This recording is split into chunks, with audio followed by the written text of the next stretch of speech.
அனைவருக்கும் வணக்கம். மார்ச் 1ஆம் தேதியிலிருந்து 8ஆம் தேதி வரை மகளிர் வாரம் அப்படின்னு கொண்டாடுறோம். அதுல குறிப்பா மார்ச் மாசம் 8ஆம் தேதி உலக மகளிர் தினம் அப்படின்னு நம்ம கொண்டாடுறோம். அந்த விதத்துல பல துறைகளில் பல்துறை வித்தகர்களாக இருக்கக்கூடிய மகளிரை பாராட்டுவதும் சிறப்பு சேர்ப்பதுமாக இருக்கிறது இல்லையா? இது உலகம் முழுமைக்கும் நடக்கின்ற ஒன்றுதான். அந்த விதத்துல திரைப்பட துறையில் மகளிர் எந்த அளவிற்கு தங்களை நிலைநிறுத்தி இருக்கின்றார்கள் அப்படிங்கிறதுக்கு ஒரு சில உதாரணம் தெரிஞ்சுக்கலாமா? அதுல திரைப்பட நடிகைகள் பலர்ல ஒரு சிலர் இயக்குனர்களாகவும் இருந்திருக்கிறார்கள் அப்படின்னு நமக்கு தெரியுது. அந்த விதத்துல இன்னைக்கு ஒருத்தரை பத்தி தெரிஞ்சுக்கலாமா?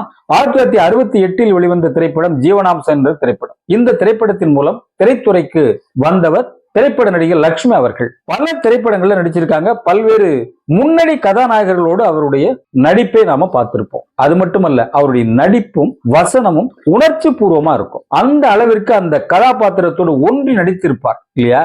அவர் ஒரு திரைப்படத்தை டைரக்ட் பண்ணியிருக்கார். 1980 கலைக்கூடம் என்ற நிறுவனத்தின் சார்பாக B.R.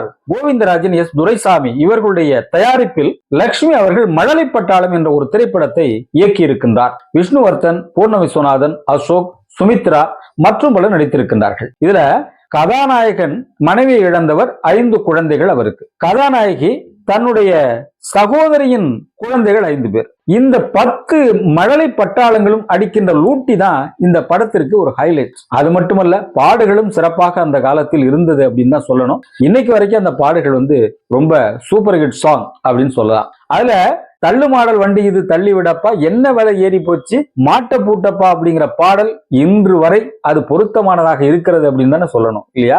அதே மாதிரி கௌரி மனோகரியை கண்டேன் ஒரு ஆடவன் ரூபத்திலே என்ற ஒரு பாடலையும் நீங்க கேட்டிருப்பீங்க.